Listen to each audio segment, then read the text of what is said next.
ইযা সুলসিলাতিল আরদু সিলসালাহা ওয়া আখরাজাতিল আরদু আসকালাহা ওয়া ক্বালাল ইনসানু মা লাহা ইয়াওমাইযিন তুহাদ্দিসু আখবারাহা বিআন্না রাব্বাকা আওহা লাহা يومئذ يصدر الناس أشتاتا ليروا أعمالهم فمن يعمل مثقال ذرة خيرا يره ومن يعمل مثقال ذرة شرا يره 99 নম্বর সূরা সূরা জিলজাল। এই সূরাখানার মধ্যে 8খানা আয়াতে কারিমা আছে। এই সূরাটা মাক্কি সূরা। এই পৃথিবী লয় ক্ষয় হয়ে যাবে, ধ্বংস হয়ে যাবে, একটি মহা ভূমিকম্প হবে। ইযা সুলজিলাতিল আরদু জিলজালাহা, একটা মহাপ্রলয়, মহা ভূমিকম্পের মাধ্যমে আল্লাহর এই সৃষ্টি জগৎ, এই বিশ্ব জগৎ সবকিছু ধ্বংস হয়ে যাবে। ওয়া আখরাজাতিল আরদু আসকালাহা, যখন ভূমিকম্প শুরু হয়ে যাবে, হযরত ইসরাফিল আলাইহিস সালাম যখন সিংহায় ফুৎকার দিবেন, সাথে সাথে সমস্ত খনিজ সম্পদগুলো মাটি ভেদ করে উপরে উঠে আসবে। হীরা, মণি, মুক্তা, চুন্নি, পান্না, জহরত সবকিছু ভূগর্ভস্থ থেকে এগুলা বের হয়ে আসবে। এবং হযরত আদম আলাইহিস সালাম থেকে কিয়ামত পর্যন্ত যত মানুষ মারা গিয়েছে, এই জমিনের মধ্যে দাফন করা হয়েছে, সমস্ত মানুষগুলো মাটি ভেদ করে উপরে উঠে আসবে। ওয়া আখরাজাতিল আরদু আসকালাহা ওয়া ক্বালাল ইনসানু মা লাহা, এই সমস্ত মানুষ একে অপরকে দেখে এবং crore crore million billion trillion অক্টালিয়ন টাকা খনিজ সম্পদ দেখে মানুষ বলবে অকালাল ইনসানু মা লাহা। কি হলো? আশ্চর্য ব্যাপার, তো খুবই স্ট্রেঞ্জেবল ব্যাপার। এত কোটি হাজার কোটি টাকার সম্পদ, খনিজ সম্পদে মাটির নিচে লুকায়িত ছিল, আমরা তো জানতাম না। অকালাল ইনসানু মা লাহা, মানুষ স্ট্রেঞ্জ হয়ে যাবে, স্তম্ভিত হয়ে যাবে এই সম্পদগুলা দেখে। يومئذ تحدث أخبارها, সেদিন এই জমিন সবকিছু প্রকাশ করে দিবে। আপনি দিনের বেলায় কি করেছেন, রাতের অন্ধকারে কি করেছেন, প্রকাশ্য কি করেছেন, গোপনে কি করেছেন, সবকিছু প্রকাশ করে দিবে। আগে কি করেছেন, পরে কি করেছেন, সবকিছু এই পৃথিবী, এই জমিন সেদিন প্রকাশ করে দিবে। কারণ আল্লাহ সুবহানাহু ওয়া তাআলা এই জমিনকে কথা বলার শক্তি দান করবেন। আর এই জমিন সমস্ত বৃত্তান্ত এই জমিন প্রকাশ করে দেবে। বিআন্না রাব্বাকা আওহা লাহা, কারণ হলো আল্লাহ পাক রব্বুল আলামিন ওদিন জমিনকে হুকুম দিবেন, এই জমিন তোমার উপরে যত বিচরণশীল প্রাণী ছিল, বিশেষ করে মানুষ এবং জিন, তারা তোমার পিঠের উপরে কি কি নেক আমল করেছে আর কি কি গুনাহ করেছে এগুলো সব প্রকাশ করে দাও। বিআন্না রাব্বাকা আওহা লাহা, এই জমিন সেদিন আল্লাহর হুকুমে সব প্রকাশ করে দেবে। শুধু কি জমিন, আমরা যে হাত দিয়ে গুনাহ করতেছে, হাত কথা বলবে, পাও কথা বলবে, চোখ কথা বলবে। আল-ইয়াওমা নাখতিমু আলা আফওয়াহিহিম ওয়া তুকাল্লিমুনা আইদিহিম, আল্লাহ রাব্বুল আলামিন বলতেছেন সেদিন তোমার জবানের মধ্যে তালা বন্ধ করে দেওয়া হবে, মিথ্যা কথা যেন বলতে না পারো। তোমার জবানের মধ্যে তালা বন্ধ করে দিয়ে তোমার হাতকে বলবে কথা বলার জন্য। এই হাত দিয়ে কত হাজার, কত লক্ষ, কত কোটি টাকার ঘুষ তুমি নিয়েছ, কত লক্ষ টাকার সুদের কারবার করেছ, এই হাত দিয়ে কত গুনাহ করেছো। এই হাত সেদিন আল্লাহর এজলাসে দাঁড়িয়ে দাঁড়িয়ে কথা বলবে। আলিয়াউমা নাখতিমু আলা আফওয়াহিহিম ওয়া তুকাল্লিমুনা আইদিহিম। এই পাও সেদিন কথা বলবে আল্লাহর ইজলাসে। এই পাও দিয়ে হেঁটে হেঁটে কত গুনার কাজে গিয়েছো, কত সিনেমা হলে গিয়েছো, কত পাপের কাজে গিয়েছো, কত চুরির কাজে ডাকাতির কাজে গিয়েছো। এই পাও সেদিন কথা বলবে। আল্লাহ পাক রব্বুল আলামিন বলেন ইয়াউমাইযিন তুহাদ্দিসু আখবারাহা বিআন্না রাব্বাকা আওহালাহা। হাসরের ময়দানে এই জমিনকে আল্লাহ পাক জবান শক্তি দান করবেন। এই জমিন সেদিন সবগুলো বৃত্তান্ত সেদিন উপস্থাপন করবে।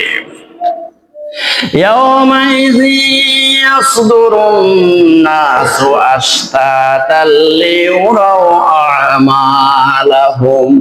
সেদিন মানুষ সারিবদ্ধভাবে দাঁড়িয়ে যাবে। ওদিন মানুষ দলে দলে বিভক্ত হয়ে দাঁড়িয়ে যাবে। সবগুলো চোর এক কাতারে দাঁড়াবে, সবগুলো ডাকাত আর কাতারে দাঁড়াবে, সব আল্লাহর ওলি এক কাতারে দাঁড়াবে, সব আলেম এক কাতারে দাঁড়াবে, সব হাফেজ এক কাতারে দাঁড়াবে, সবগুলো জেনাকুর এক কাতারে দাঁড়াবে, সবগুলো সুদখোর এক কাতারে দাঁড়াবে। আল্লাহ পাক রব্বুল আলামিন বলেন ইয়াউমা ইয়াকুমুর রূহু ওয়াল মালাইকাতু সাফফান লা ইয়াতাকাল্লামুনা ইল্লা মান আযিনা লাহুর রাহমানু ওয়া ক্বালা সাওয়াবা। সূরা নাবা আয়াত নম্বর 38। আল্লাহ রাব্বুল আলামিন বলেন ইয়াউমা ইয়াকুমুর রূহু ওয়াল মালাইকাতু, জিবরাইল আলাইহিস সালাম সহ সমস্ত ফেরেশতারা এক কাতারে দাঁড়াবে। সমস্ত মানুষগুলো তাদের নেতাদের পিছনে দাঁড়াবে, যেই নেতার অনুসরণ করেছিল, যেই সমস্ত মুরব্বীর অনুসরণ করেছিল মুরব্বীদের পিছনে দাঁড়িয়ে যাবে। সবগুলো চোর এক কাতারে দাঁড়িয়ে যাবে, সবগুলো ভালো মানুষ এক কাতারে দাঁড়িয়ে যাবে, সবগুলো ডাকাত এক কাতারে দাঁড়িয়ে যাবে, সবগুলো মুমিন বান্দারা এক কাতারে দাঁড়িয়ে যাবে। ইয়াউমা ইয়াকুমুর রূহু ওয়াল মালাইকাতু সাফফা লা ইয়াতাকাল্লামুনা ইল্লা মান আযিনা লাহুর রাহমানু ওয়া ক্বালা সাওয়াবা। এমন ভয়াবহ পরিস্থিতি হবে, আল্লাহর হুকুম ছাড়া সেদিন একটা মানুষ একটা টু শব্দ করার সাহস পাবে না, একটা টু শব্দ করার সাহস পাবে না। লা ইয়াতাকাল্লামুনা ইল্লা মান আযিনা লাহুর রহমান। আল্লাহর হুকুম ছাড়া সেদিন কেউ কোনো কথা বলতে পারবে না, সবাই খামোশ হয়ে দাঁড়িয়ে থাকবে আল্লাহর ইজলাসে। প্যারে হাজরিন, আল্লাহ পাক রব্বুল আলামিন বলেন ইয়াউমাইযিন ইয়াসদুরুন নাসু আশতাতাল লিউরাউ আমালাহুম। সবগুলো মানুষ দলে দলে বিভক্ত হয়ে দাঁড়িয়ে যাবে। লিউরাউ আমালাহুম, যেন তাদেরকে তাদের আমলনামা দেখানো যায়। দুনিয়াতে কি পরিমাণ নেকের কাজ করেছে অথবা গুনার কাজ করেছে, এগুলা দেখানোর জন্য এইভাবে সারিবদ্ধভাবে সবাইকে ভিন্ন ভিন্ন দলে বিভক্ত করে দাঁড় করানো হবে। এবার আল্লাহ সুবহানাহু ওয়া তাআলা উপসংহারে বলতেছেন যে ফামাইয়ামাল মিসকালা যাররাতিন খায়রান ইয়ারা ওয়া মাইয়ামাল মিসকালা যাররাতিন শাররান ইয়ারা। এই সূরার উপসংহারে কনক্লুশনে আল্লাহ পাক রব্বুল আলামিন বলতেছেন শোনো শোনো শোনো, ফামাইয়ামাল মিসকালা যাররাতিন খায়রান ইয়ারা। এই দুনিয়ার মধ্যে তোমার যদি ঈমান থাকে, এই ঈমানদার অবস্থায় তুমি যদি এক জাররা পরিমাণ নেক আমলও করো, এই এক জাররা পরিমাণ নেক আমলের সওয়াব, নেক আমলের হিসাব, নেক আমলের পুরস্কার সেদিন তুমি দেখবে, তোমাকে দেখানো হবে, তুমি দেখবে। ওমাইয়ামাল মিসকালা যাররাতিন শাররান ইয়ারা। আর যদি তুমি এক জাররা পরিমাণ গুনাহ করে থাকো, সেই গুনার প্রতিদানও তোমাকে দেখানো হবে, তুমি দেখবে। এখন জাররার ব্যাখ্যা তো অনেক আছে। একটা ব্যাখ্যা হলো এরকম, আপনি যখন একটা টর্চ লাইট যখন ধরাবেন, টর্চ লাইটের মধ্যে যখন আপনি সুইচ দিবেন, সাথে সাথে টর্চ লাইটের আলো যেই বরাবর গিয়েছে, ওই টর্চ লাইটের আলোর মধ্যে দেখবেন ছোট ছোট ছোট ছোট ছোট ছোট বিন্দু বিন্দু ছোট ছোট কেমন যেন আঁশের মতো, বিন্দুর মতো, জাররার মতো দেখা যায়। এটার নামই হলো জাররা। ফামাই ইয়ামাল মিসকালা যাররাতিন খায়রান ইয়ারা ওয়া মান ইয়ামাল মিসকালা যাররাতিন শাররান ইয়ারা। এক জাররা পরিমাণ নেক আমলও যদি আল্লাহর বান্দারা করে সেটার প্রতিদানও পাবে, সেটাও দেখানো হবে। আর এক জাররা পরিমাণ গুনাহ করলেও সেটার প্রতিদান, সেটার সাজাও সেদিন পাওয়া যাবে। প্রিয় হাজরিন, কঠিন ভয়াবহ পরিস্থিতি। আমাদের এই 10 দিনের মধ্যে 6টা ভূমিকম্প হয়ে গেছে। গতকালকেও ফজরের সময় ভূমিকম্প হয়েছে। কি কঠিন ভয়াবহ পরিস্থিতির দিকে আমরা যাচ্ছি। আল্লাহ সুবহানাহু ওয়া তাআলা ততক্ষণ পর্যন্ত একটা জাতিকে ধ্বংস করে না যতক্ষণ পর্যন্ত ওই জাতি ধ্বংসের উপযুক্ত না হয়। আল্লাহ রাব্বুল আলামিন বলেন, ইন্নাল্লাহা লা ইউগাইয়িরু মা বিকওমিন হাত্তা ইউগাইয়িরু মা বিআনফুসিহিম। সূরা রাদ আয়াত নম্বর 11। আল্লাহ রাব্বুল আলামিন বলেন, ইন্নাল্লাহা লা ইউগাইয়িরু মা বিকওমিন, ততক্ষণ পর্যন্ত আল্লাহ রাব্বুল আলামিন একটা জাতিকে ধ্বংস করে না, একটা জাতিকে সমূলে ধ্বংস করে না। হাত্তা ইউগাইয়িরু মা বিআনফুসিহিম, যতক্ষণ পর্যন্ত ওই জাতি গুনাহ করতে করতে, পাপ করতে করতে, অপরাধ করতে করতে ধ্বংসের জন্য উপযুক্ত না হয়, ততক্ষণ পর্যন্ত আল্লাহ পাক রব্বুল আলামিন এমনিতে একটা জাতিকে ধ্বংস করে না। তাহলে আমরা যে এই ভয়াবহ ঘন ঘন এই ভূমিকম্প আমরা দেখতে পাচ্ছি, আমাদের পাপের ফসল। আমরা সেই ধ্বংসের দিকে যাওয়ার উপযুক্ত হয়ে গেছি। এই কারণে আল্লাহ সুবহানাহু ওয়া তাআলা আমাদেরকে ধ্বংসের দিকে ধাবিত করতেছেন। আল্লাহ রাব্বুল আলামিন বলেন, যাহারাল ফাসাদু ফিল বাররি ওয়াল বাহরি বিমা কাসাবাত আইদিন নাস। সূরা রুম আয়াত নম্বর 41। আল্লাহ রাব্বুল আলামিন বলেন, যাহারাল ফাসাদু ফিল বাররি ওয়াল বাহরি বিমা কাসাবাত আইদিন নাস। পৃথিবীর জলে স্থলে যত বিপর্যয়, সমস্ত বিপর্যয়গুলো হলো মানুষের হাতের কামাই। মানুষ নিজ হাতে এই বিপর্যয়গুলো কামিয়েছে। এটার ব্যাখ্যা ইসলামিক স্কলারদের মতামত হলো যে, এটার ব্যাখ্যা হলো এরকম যে, মানুষ গুনাহ করতে করতে, পাপ করতে করতে, আল্লাহর অবাধ্য আচরণ করতে করতে আল্লাহ সুবহানাহু ওয়া তাআলা এক সময় এই মানব জাতিকে ধ্বংস করে দেন। আর বিজ্ঞানীদের একটা ব্যাখ্যা হলো, আল্লাহ সুবহানাহু ওয়া তাআলা ওয়াল জিবালা আওতাদা, এই পৃথিবীর ভারসাম্য রক্ষা করার জন্য পাহাড়গুলোকে পেরেক হিসাবে, জলি হিসাবে, পেরেক হিসাবে আল্লাহ পাক সৃষ্টি করেছেন। যেখানে এই পেরেক মারা দরকার, যেখানে এই পাহাড় সৃষ্টি করা দরকার, সেখানে আল্লাহ পাক তৈরি করেছেন। আর এই মনুষ্য জাতি এই পাহাড়গুলা কেটে কেটে এই পাহাড়গুলোকে সমান করে ফেলতেছে। তাহলে পৃথিবীর ভারসাম্য নষ্ট করতেছে। এটা হলো বিজ্ঞানীদের ব্যাখ্যা। আর যেখানে আল্লাহ রাব্বুল আলামিন সমতল সৃষ্টি করা দরকার পৃথিবীর ভারসাম্য রক্ষার জন্য, সেখানে সমতল ভাবে সৃষ্টি করেছেন। আর সেখানে আমরা 110 তলা বিল্ডিং করে ওজন বাড়িয়ে দিয়েছি। কথা বলেন ঠিক কিনা? 120 তলা করে, 122 তলা করে ওজন বাড়িয়ে হাজার হাজার বিল্ডিং সৃষ্টি করে সেখানে ওজন বাড়িয়ে দিয়েছি। বিজ্ঞানীদের ব্যাখ্যা হলো, এই যে আল্লাহ পাক রব্বুল আলামিন ভারসাম্য, পৃথিবীর ভারসাম্য রক্ষার জন্য কোথাও পাহাড় সৃষ্টি করেছেন পেরেক হিসাবে, আর কোথাও সমতল তৈরি করেছেন। আর আমরা কি করেছি? পাহাড়গুলা কেটে পেরেক নষ্ট করে দিচ্ছি, আর যেখানে সমতল সেখানে 110 তলা, 120 তলা বিল্ডিং করে, হাজার হাজার বিল্ডিং করে সেখানে ওজন বাড়িয়ে দিয়েছি।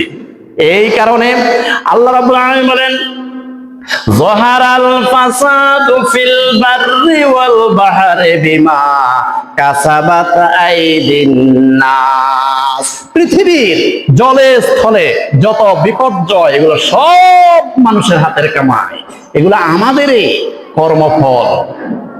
প্যারে হাজরিন, তো এখন হযরতে ইসরাফিল আলাইহিস সালাতু ওয়াস সালাম সিংহের মধ্যে মোট 2টি ফুঁক দিবেন।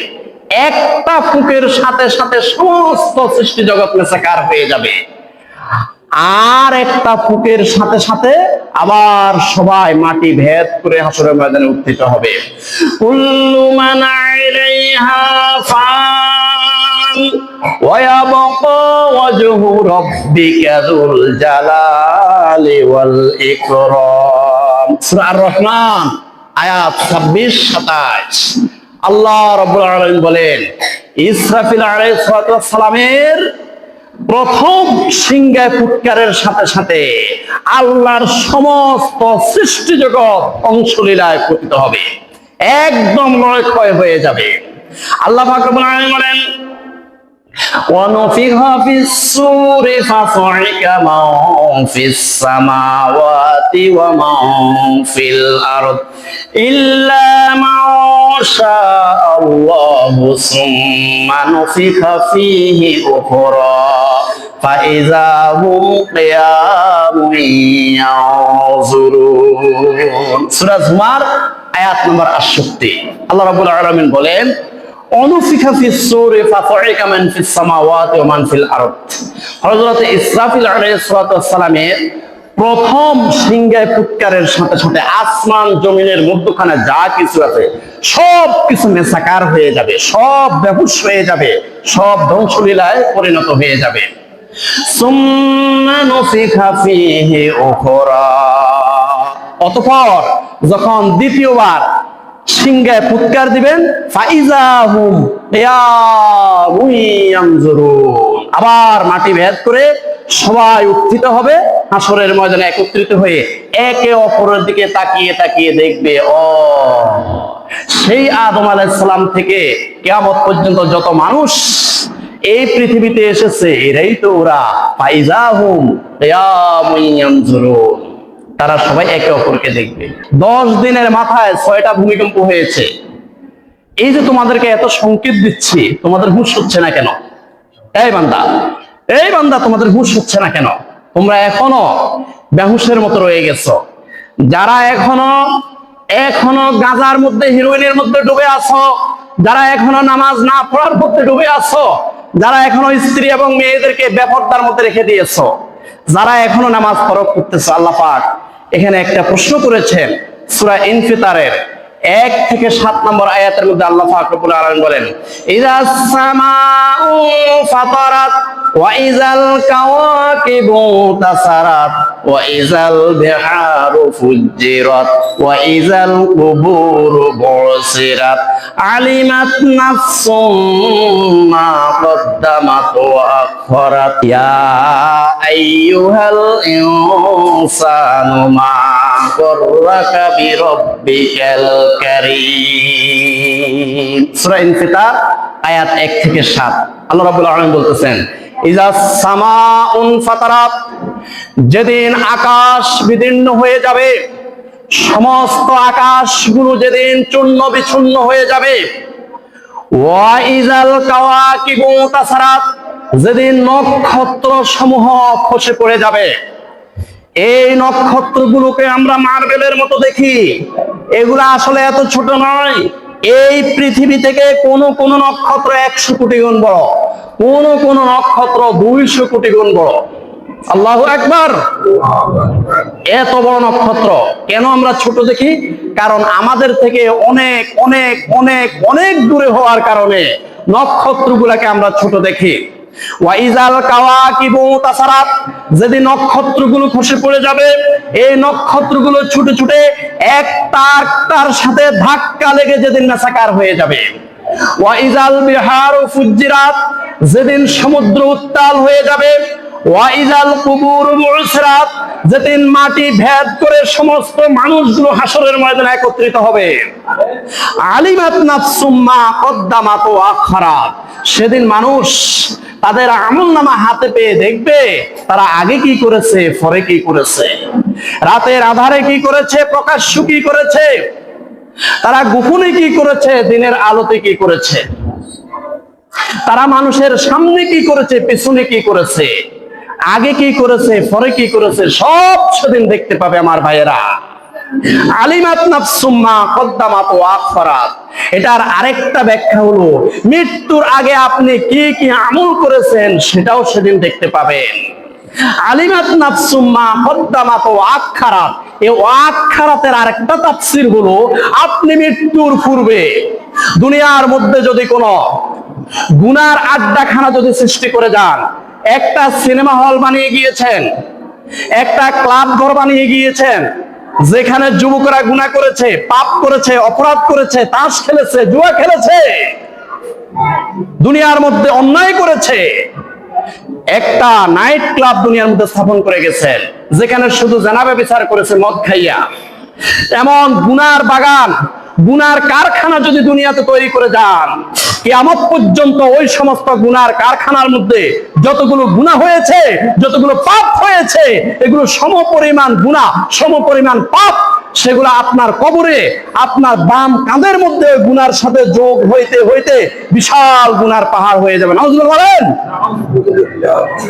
আলিমাত নাফসুম মা কদ্দামাত ওয়া আখখারাত, আর যদি মৃত্যুর পূর্বে যদি আপনি এমন কোন মার্কাজ স্থাপন করে যেতে পারেন, মাদ্রাসা, মসজিদ, মুক্তাব, এতিমখানা, সরাইখানা, পুল, কালভার্ট, এরপরে ঘাটলা, টিউবওয়েল, জনকল্যাণ, মানব কল্যাণ এবং দ্বীনের কল্যাণে যারা বিভিন্ন স্থাপনা শিল্প তৈরি করে কবরে যাবে, দুনিয়ার মধ্যে যারা দ্বীনের কল্যাণে অথবা জনকল্যাণে কোন মার্কাজ, কোন স্থাপনা শিল্প তৈরি করে যারা কবরে যায়, কিয়ামত পর্যন্ত এই মসজিদের মধ্যে যতগুলো সেজদা হবে, যতগুলো দুরূদ শরীফ পড়া হবে, এই মসজিদের মধ্যে কিয়ামত পর্যন্ত যতগুলো কোরআন তেলাওয়াত হবে, এই মসজিদের মধ্যে, এই মাদ্রাসার মধ্যে, এই এতিমখানার মধ্যে, এই ভালো ভালো স্থাপনা শিল্পগুলোর মধ্যে কিয়ামত পর্যন্ত যতগুলো নেক আমল হবে, সম পরিমাণ আমল নামা, সম পরিমাণ সওয়াব ওই ব্যক্তিদের কবরে গিয়ে পৌঁছবে যারা এগুলা স্থাপন করে গেছে। বলেন সুবহানাল্লাহ। নারে তাকবীর, নারে রিসালাত। আমার ভাইয়েরা, আলিমাত নাফসুম মা কদ্দামাত ওয়া আখখারাত, সেদিন মানুষ তাদের হাতে দেখতে পাবে তাদের আগে কি করেছে পরে কি করেছে, মৃত্যুর আগে কি কি আমল নামা করেছে সেগুলো দেখতে পাবে। ও আখখারাত, মৃত্যুর আগে যে সমস্ত স্থাপনা শিল্প তৈরি করে গেছে, ওই স্থাপনা শিল্পে কি নেক আমল হয়েছে না গুনাহ হয়েছে সেটাও তারা দেখতে পাবে। ইয়া আইয়ুহাল ইনসানু মা গররাকা বিরব্বিকাল কারীম, হে মানুষ, এ মানুষ, তোমাদেরকে কিসে আচ্ছন্ন করে ফেললো, কিসে তোমাদেরকে বিভোর করে ফেলেছে, কিসে তোমাদেরকে পাগল বানিয়ে রেখেছে, কিসে তোমাদেরকে অন্ধকারে নিমজ্জিত করে রেখেছে। ইয়া আইয়ুহাল ইনসানু মা গররাকা বিরব্বিকাল কারীম, এই মানুষ, এই মানুষ হুঁশ হচ্ছে না কেন, এখনো নামাজ পড়ছো না কেন, এখনো তোমরা আল্লাহর পথে আসতেছো না কেন, এখনো নবীর আদর্শ ধরতেছো না কেন। ইয়া আইয়ুহাল ইনসানু মা গররাকা বিরব্বিকাল কারীম, হে মানুষ, এখনো তোমাদের হুঁশ হয় না কেন। এই 10 দিনের মাথায় আমি আল্লাহ 6 বার তোমাদেরকে ভূমিকম্প দেখিয়ে, ভূমিকম্প দিয়ে তোমাদেরকে আমি হুঁশিয়ার করতেছি, তোমরা হুঁশিয়ার হচ্ছ না কেন, তোমরা আল্লাহর পথে কেন ধাবিত হচ্ছ না। ইয়া বাগে আল খায়রে আকবেল, ইয়া বাগে আশ-শাররে আকসির, হে কল্যাণকামীরা অতি দ্রুত আল্লাহর পথে এগিয়ে আসো। হে গুনাহগার পাপিষ্ঠরা, খবরদার, খবরদার, থামো, থামো, থামো, থামো। 10 দিনের মাথায় আমি আল্লাহ সুবহানাহু ওয়া তাআলা তোমাদেরকে 6টি ভূমিকম্প দিয়ে তোমাদেরকে হুঁশিয়ার করতেছি। এখনো গুনাহে লিপ্ত, এখনো পাপ করতেছো, এখনো অপরাধ করতেছো, এখনো নামাজ ধরো নাই, এখনো তোমার মুখে দাঁড়িয়ে ওঠে নাই, এখনো তোমার স্ত্রী এবং মেয়েদেরকে পর্দায় ঢুকাইতেছো না। ইয়া আইয়ুহাল ইনসানু মা গররাকা বিরব্বিকাল কারীম, হে মানুষ, তোমাদেরকে কিসে এত আচ্ছন্ন করে ফেললো। প্যারে হাজরিন, এই যে ভূমিকম্প, এই ভূমিকম্পটা ঘন ঘন হবে, ঘন ঘন ভূমিকম্প হবে। অবশেষে এট লাস্ট যখন চূড়ান্ত ভূমিকম্প হবে, সেই ভূমিকম্পই হলো একদম কিয়ামত। এই যে ঘন ঘন ভূমিকম্প, এই ভূমিকম্পের একটা উদাহরণ হলো এরকম, একটা মেলামাইন প্লেট আপনার হাত থেকে যদি পড়ে যায়, এটার ভাঙা অথবা ভাঙার যে চিহ্ন এটা দেখা যায় না, এখন যারা বোকা মানুষ তারা মনে করে যে আমার হাত থেকে 5 ফুট উপর থেকে এই মেলামাইনটা পড়েছে, এটা ভাঙে নাই, আমি খুশি। না, খুশি হওয়ার কিচ্ছু নাই। এটার ভিতরে ফাটল ধরেছে, কিন্তু উপরে দেখা যায় না। আবার কয়েকদিন পর আবার পড়েছে, আবার যখন আপনার হাত থেকে পড়েছে তাও আপনি দেখেন না, এটার উপরে ফাটলের দাগ দেখা যায় না। যারা বোকা মানুষ তারা মনে করে যে কিছু হয় নাই। না, এই মেলামাইনের ভিতরে, এই প্লেটের ভিতরে কিন্তু ফাটল হয়েছে, আপনি দেখতেছেন না। 5-7 বার পড়ার পরে একদিন দেখবেন যে এই মেলামাইনের প্লেটের মধ্যে একদম রেখা দেখা যায়, ভাঙার রেখা দেখা যায়। এরপরে আপনি মেলামাইন ব্যবহার করতে পারবেন, সমস্যা নাই। এরপর আবার পড়বে, আরো ফাটলের রেখা দেখা যাবে, আবার পড়বে, ফাটলের রেখা দেখা যাবে। একদিন 5 ফুট উপর থেকে আপনার হাত থেকে এই মেলামাইনটা পড়ে, এই প্লেটটা পড়ে একদম খান চূর্ণ বিচ্ছিন্ন হয়ে যাবে। আমার ভাইয়েরা, যেদিন ইজা জুলজিলাতিল আরদু জিলজালাহা, যেদিন এই পৃথিবী ধ্বংসলীলা হবে, কুল্লু মান আলাইহা ফান ওয়া ইয়াবকা ওয়াজহু রাব্বিকা যুল জালালি ওয়াল ইকরাম, যেদিন চূড়ান্ত ভূমিকম্প হবে, যেদিন চূড়ান্ত ভাবে ইসরাফিল আলাইহিস সালাম সিংহায় ফুৎকার দিবেন, সেদিন চূড়ান্ত ভূমিকম্প কিয়ামত হয়ে যাবে। এই কিয়ামতের আগে, এই চূড়ান্ত ভূমিকম্পের আগে অসংখ্য অগণিত ভূমিকম্প হবে। এই ভূমিকম্পগুলোর মাধ্যমে কি হচ্ছে? এই পৃথিবীর মধ্যে ফাটল হচ্ছে, ফাটল সৃষ্টি হচ্ছে। একদম ভূগর্ভস্থ, একদম মাটির ভিতরে, পৃথিবীর যে গভীরে, সেখানে অসংখ্য অগণিত ফাটল সৃষ্টি হচ্ছে। এই ফাটলগুলো সৃষ্টি হইতে এক সময় ইজা জুলজিলাতিল আরদু জিলজালাহা, একদিন চূড়ান্ত ভূমিকম্প হয়ে যাবে, পৃথিবী ধ্বংসলীলায় পরিণত হয়ে যাবে। এখন আমরা মনে করি আমাদের এই কাগইয়া গ্রামে তো আমরা কোনো ফাটল দেখি নাই। ওই যে মেলামাইন ভাঙছে, যে ভিতরে মেলামাইন প্লেট ভাঙছে, বোকা মানুষে মনে করে যে আমার মেলামাইন প্লেট তো ভাঙে নাই। আরে ভাই, ভিতরে ভেঙে আছে, একদিনে ফাটল দেখা যাবে। ফাটল ভাটতে যেমন মেলামাইন প্লেট একদিন চূর্ণ বিচ্ছিন্ন হয়ে যাবে, এই পৃথিবীর মধ্যে অসংখ্য অগণিত এই ভূমিকম্প হবে। এক সময় ইজা জুলজিলাতিল আরদু জিলজালাহা, চূড়ান্ত ভূমিকম্প হবে। এই চূড়ান্ত ভূমিকম্পে কিয়ামত হয়ে যাবে। অতএব ইয়া আইয়ুহাল ইনসানু মা গররাকা বিরব্বিকাল কারীম, ও মানুষ, তুমি কেন এখনো আচ্ছন্ন? কেন এখনো তুমি আল্লাহর পথে আসতেছো না? কেন এখনো নামাজ ধরো নাই? কেন এখনো তুমি আল্লাহর নবীর পথে, আল্লাহর নবীর আদর্শের পথে তুমি এখনো কেন আসতেছ না? কিয়ামতের বড় 10টি আলামত আছে।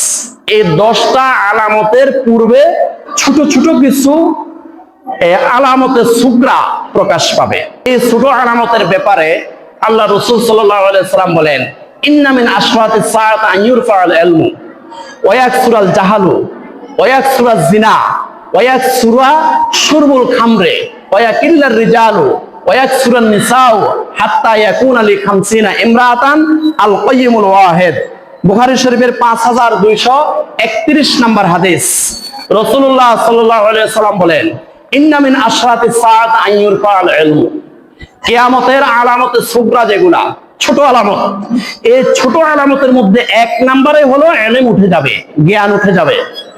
কেউ জ্ঞানের পাগল থাকবে না। এই আখিরি জামানায় কেউ জ্ঞানের পাগল থাকবে না, জ্ঞানকে সহ্য করবে না, জ্ঞান পছন্দ করবে না। মসজিদের হুজুর যখন একদম ওয়াজ নসিহত করে শেষ করে ফেলবে, তখন যায় মসজিদে ঢুকবে। ওয়াজের মুহূর্তে, জ্ঞানের মুহূর্তে মসজিদ খালি থাকবে, মাহফিলের প্যান্ডেল খালি থাকবে। যখন বিরিয়ানির পোলটা দিবে, তখন ওই চটপটি দোকান থেকে, ঝালমুড়ি দোকান থেকে, ওই হালিমের দোকান থেকে সবাই আসে মাহফিল হাজির হয়ে যাবে। আর যখন মাওলানা সাহেব যতক্ষণ পর্যন্ত মাহফিলে ইলম দিবে, যতক্ষণ পর্যন্ত ইলম প্রচার করবে, ততক্ষণ পর্যন্ত মাঠ খালি থাকবে। কথা বলেন ঠিক কিনা? আল্লাহ রাসূল সাল্লাল্লাহু আলাইহি ওয়াসাল্লাম বলেন, ইন্না মিন আশরাতিস সাআত আন ইউরফাআল ইলমু, কিয়ামতের ছোট আলামতের মধ্যে একটা আলামত হলো মানুষ ইলমের প্রতি আগ্রহী থাকবে না, ইলম থেকে অনেক দূরে থাকবে, ইলম শিখতে চাইবে না। ওয়ায়াকসুরাল জাহালু, জাহালত বেড়ে যাবে, মূর্খতা বেড়ে যাবে। কিয়ামতের পূর্বে সারা বিশ্বের সবগুলো মানুষ মূর্খ হয়ে যাবে, সব মানুষ, একদম সব মানুষ মূর্খ হয়ে যাবে। কোনো ইলম থাকবে না, জ্ঞান থাকবে না। ওয়াকসুরা জিনা, জিনা বেড়ে যাবে। জিনা ব্যভিচার এমন ভাবে বাড়বে, এটাকে মানুষ হালাল মনে করবে। নাউজুবিল্লাহ বলেন। মা জানে, বাবা জানে, চাচা জ্যাঠারাও জানে, বড় ভাইও জানে, মেম্বার চেয়ারম্যানরাও জানে, এলাকার মুরব্বীরাও জানে যে অমুক জায়গায় অমুক ছেলে আর মেয়ে জেনা করতেছে, কেউ বাধা দিবে না, শুনিও শুনবে না, দেখেও দেখবে না। ওয়াকসুরা জিনা, জিনা ব্যভিচার এত পরিমাণে বেড়ে যাবে, মুহরিমদের সাথে পর্যন্ত জেনা করবে। নাউজুবিল্লাহ বলেন। যাদের সাথে দেখা দেওয়া জায়েজ 14 জন, এই 14 জনের সাথে পর্যন্ত জেনা করবে। নাউজুবিল্লাহ বলেন। ওয়াকসুরা জিনা, জিনাটাকে মানুষ হালাল মনে করে জিনা ব্যভিচার করবে কিয়ামতের আগে। ওয়াকসুরা শুরবুল খামরে, এত পরিমাণে মদ বেড়ে যাবে, এত পরিমাণে হেরোইন, গাঁজা, আফিন এবং পেনসিডিল এত পরিমাণে বেড়ে যাবে, মাদক বেড়ে যাবে, সবাই দেখবে কিন্তু কেউ বাধা দেবে না, কেউ ভয়ে বাধা দেবে না। ও মা গো, আমার ছেলে যদি আমার ফিরেই ধরে, আমার ভাতিজা যদি আমার ফিরেই ধরে, কেউ বাধা দিবে না। এলাকার মহলেরাও বাধা দিবে না, চেয়ারম্যান মেম্বাররাও বাধা দিবে না, কারণ ওরা নিজেরাও খায়। মানে এটা কিয়ামতের আলামত বলতেছি। এরে কিয়ামতের আগে এমন হবে, যারা বাধা দিবে তারাও মদ খাবে, যে মুরব্বীরা বাধা দেওয়ার কথা ওরাও গাঁজা খাবে, হিরোইন খাবে। ওয়াকসুরা শুরবুল খামরে, কিয়ামতের পূর্ব মুহূর্তে একটা আলামত হলো, এত পরিমাণে মাদক বেড়ে যাবে, সবাই মদ খাবে, কেউ কাউকে বাধা দেবে না, এটা হালাল মনে করে খাবে। নাউজুবিল্লাহি মিন যালিক। ওয়াকিল্লার রিজালু, এবার আরেকটা আলামত হলো, কিয়ামতের আগে পুরুষের সংখ্যা কমে যাবে। আপনারা এখনই দেখবেন, একটা গার্মেন্টস ছুটি হইলে, একটা স্কুল ছুটি হইলে, একটা মাদ্রাসা ছুটি হইলে, এই যে আমরা রাস্তার মধ্যে দেখি, পুরুষ বেশি দেখি না মহিলা বেশি দেখি? এটা কিয়ামতের আলামত। এই হাদিসটা হলো বুখারী শরীফের 5231 নম্বর হাদিস। ওয়াকিল্লার রিজালু, কিয়ামতের আগে কিয়ামতের একটা আলামত হলো পুরুষের সংখ্যা কমে যাবে। ওয়াকসুরান নিসাউ, মহিলার সংখ্যা বেড়ে যাবে, নারীর সংখ্যা বেড়ে যাবে। হাত্তা ইয়াকুনা লিখামসিনা ইমরাতান আল কাইয়িমুল ওয়াহিদ, এমন কি কিয়ামতের পূর্বে 50 জন নারীর বিপরীতে পুরুষ থাকবে একজন। পুরুষ থাকবে একজন, এই পুরুষের বিপরীতে নারী হবে 50 জন। এই জন্য রাসূলুল্লাহ সাল্লাল্লাহু আলাইহি সাল্লাম আল্লাহর কাছে ফরিয়াদ করতেন, আল্লাহুম্মা ইন্নী আউযু বিকা মিন ফিতনাতিন নিসা, আল্লাহ নারীর ফিতনা থেকে আমাদেরকে রক্ষা করো। বলেন আমিন। নারীর ফিতনা কঠিন ফিতনা, যারা পড়েছেন তারাই বুঝেন। যারা পড়ছেন, এখানে সব মুসলিমরা বলতেছি, যারা যারা নারীর ফিতনায় পড়ছেন তারাই বুঝেন। হাত্তা ইয়াকুনা লিখামসিনা ইমরাতান আল কাইয়িমুল ওয়াহিদ, আখিরি জামানা এত পরিমাণে নারী বেড়ে যাবে, 50 জন নারীর বিপরীতে পুরুষ থাকবে একজন। এই জন্য আল্লাহর কাছে ফরিয়াদ করতে হবে, আল্লাহুম্মা ইন্নী আউযু বিকা মিন ফিতনাতিন নিসা, আল্লাহ নারীর ফিতনা থেকে আল্লাহ আমাদেরকে রক্ষা করো। এই দোয়াটা আমাদের নবী, দয়াল নবী মুহাম্মদুর রাসূলুল্লাহ সাল্লাল্লাহু আলাইহি ওয়াসাল্লাম তিনিও আল্লাহর কাছে বলতেন, আল্লাহুম্মা ইন্নী আউযু বিকা মিন ফিতনাতিন নিসা, আল্লাহ আখিরি জামানা নারীর ফিতনা থেকে রক্ষা করো। বলেন আমিন।